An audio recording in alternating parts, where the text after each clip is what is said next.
कफ़रू सतुग़लिबूना व तुहशरूना इला जहन्नम व बि'सल मिआद, जिसका तर्जुमा है, आप कह दीजिए ए महबूब, आप कह दीजिए इन काफरों से कि तुम अनकरीब मगलूब कर दिए जाओगे और जहन्नुम की तरफ धकेले जाओगे जो बहुत बुरा ठिकाना है। मुफस्सिरीन कहते हैं कि ये आयत करीमा तब नाजिल हुई जब ग़ज़वा बदर में मुसलमानों को गैर मामूली तौर पर फ़तह हासिल हो गई थी। कुफ़ार और यहूदियों ने मुसलमानों को ये कहना शुरू कर दिया था, तकब्बुराना अंदाज़ में ये कहना शुरू कर दिया था कि ये फ़तह तुम लोगों को हासिल हो गई, फ़जूल में ही हासिल हो गई है, जबकि हम लोग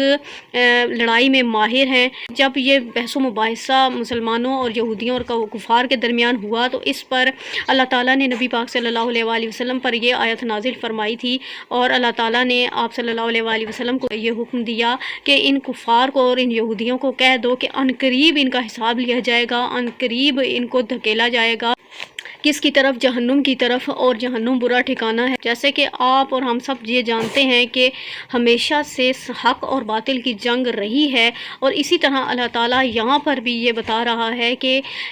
जो कुफ़ार लोग इस बात पर डटे हुए हैं कि वो लोग सही हैं और वो भटके हुए नहीं हैं, बल्कि मुसलमानों को कहते हैं तकब्बुराना अंदाज़ में कि तुम भटके हुए हो और तुम गलत रास्ते पे हो और हम सही रास्ते पे हैं। तो ये आयत इसी की तफसीर है। आप सल्लल्लाहु अलैहि वसल्लम ने कोई बात कर दी तो वो अनकरीब पूरी होती थी।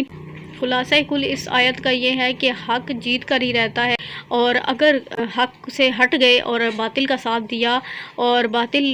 को तुमने हक़ समझा और सच को झुटलाया तो अनकरीब तुम्हें दुनिया में भी नाकामी हासिल होने वाली है और क़यामत के दिन भी तुम्हें बहुत दर्दनाक अज़ाब सहना पड़ेगा। दुनिया में भी मतलब कि नहीं बच सकता, कोई गलत रास्ता इख्तियार करता है या इस्लाम से हट कर काम करता है तो वो दुनिया में भी धुतकारा जाता है, एक दिन वो मग़लूब होता है और उस आखिरत में भी अल्लाह ताला फरमाता है कि मैं उसे दर्दनाक अज़ाब देने वाला हूँ।